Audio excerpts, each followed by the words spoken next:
Wherever you are, there's going to be a really easy way in which you can improve your wealth score. And that's going to be the starting point, building up wealth and confidence.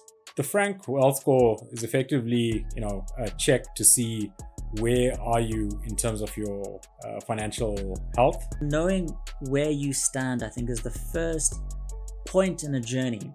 So the three pillars are growth, mindset, and resilience, and each one are slightly different. So growth is the more tangible one. So that's your net asset value, your cash flows. Those are the numbers. Resilience talks about, okay, so now if you hit a bit of a speed bump, are you prepared for life? Like if your geyser bursts, are you do you have an emergency fund to cover that? And mindset is like an emotional one. Is are you psychologically in the right space to, like, in terms of your investment strategy?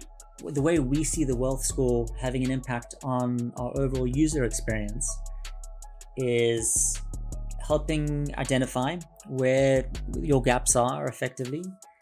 Then we can help you understand, like, the easiest place to improve is here. That could be a knowledge gap. That could be setting up some emergency savings. That could be doing something for your retirement savings.